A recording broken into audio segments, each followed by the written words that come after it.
ஒரு காலத்தில் கிராமப்புறத்தில் ஒரு சிறிய துளையில் வசித்த ஒரு ஆர்வமுள்ள எலி இருந்தது. அது தினமும் தானியங்களை சாப்பிட்டு அமைதியாக வாழ்ந்தது. ஆனால் ஒரு நாள் ஒரே மாதிரியான வாழ்க்கை அலுப்பாக இருந்ததால் இந்த உலகம் எப்படி இருக்கும் என்று நினைத்து வெளியே சென்று பார்க்க முடிவு செய்தது. அது வேலியில் இருந்த ஒரு சிறிய துளையின் வழியாக வெளியே பார்த்தது. வாவ், உலகம் எவ்வளவு பெரியது என்று அது ஆச்சரியப்பட்டு சொன்னது.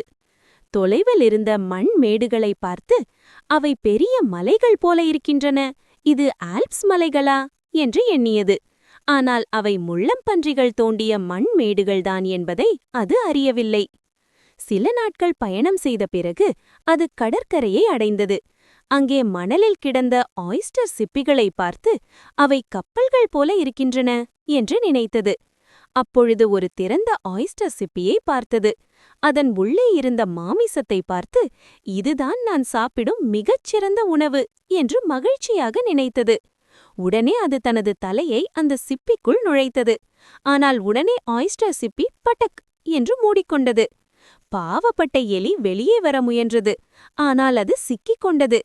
அப்போதுதான் அந்த எலி புரிந்து கொண்டது, எல்லாம் நாம் நினைப்பது போல இருக்காது. அதிக ஆர்வமும் அவசரமும் சில நேரங்களில் ஆபத்தை ஏற்படுத்தும். நீதி: பார்க்கும் எல்லாவற்றையும் உடனே நம்பாமல் சிந்தித்து செயல்பட வேண்டும்.